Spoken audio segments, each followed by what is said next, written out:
शंकर ने, तो नयन के अश्रु से रुद्राक्ष प्रकट हुआ। क्या प्रकट हुआ? जम के बोलो जरा, रुद्राक्ष। दूसरी बार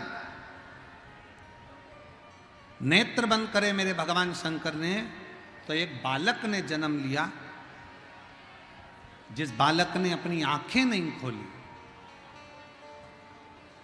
रोता रहा।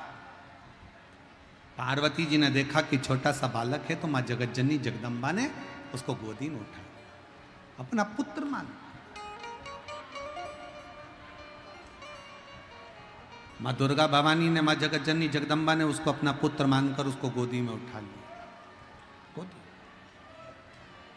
और पार्वती जी ने देखा कि ये नेत्रों से देख नहीं रहा।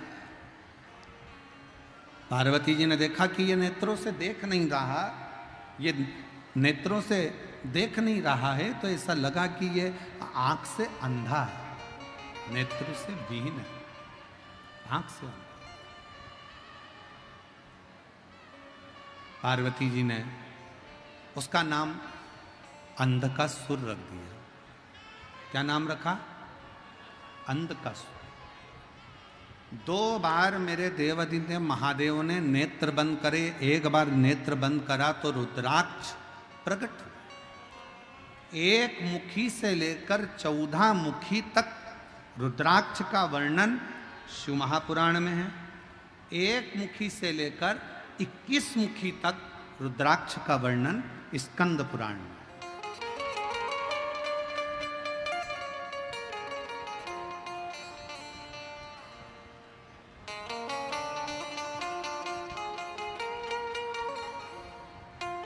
अब उस रुद्राक्ष में ऐसा क्या है?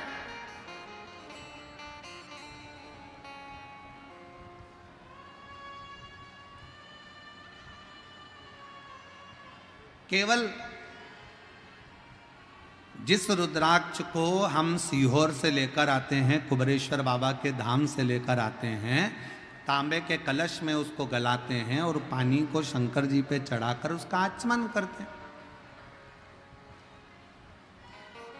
जिसके शरीर पर रोग होता है, तकलीफ होती है, कमर में, घुटने में या शरीर में कहीं ना कहीं दर्द होता है, तो वो गले में धारण करते हैं। स्त्री हो, पुरुष हो, बेटी हो, बेटा हो, सब रुद्राक्ष को धारण कर सकते हैं, सब। एक तुलसी और एक रुद्राक्ष कभी अपवित्र नहीं होते, कभी अपवित्र नहीं होते।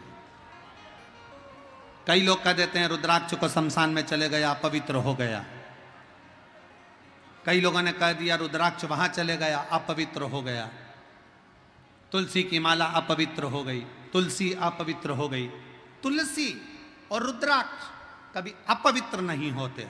तुलसी और रुद्राक्ष तो जो अपवित्र है उसको भी छू ले तो पवित्र कर देते हैं, उसको भी पवित्र कर देते।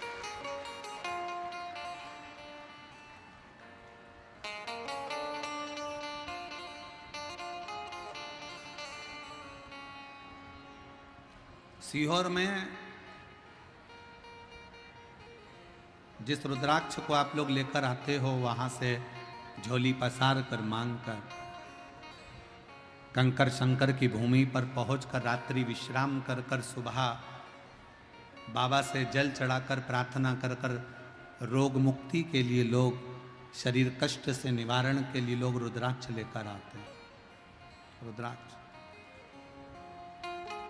कई लोग कहते हैं गुरुजी रुद्राक्ष तो नेपाल में भी बहुत है, काशी में भी बहुत है, सारी दुनिया में रुद्राक्ष है, पर सीहोर का रुद्राक्ष ही इतना बल क्यों रखता है, इतना प्रबल क्यों होता है?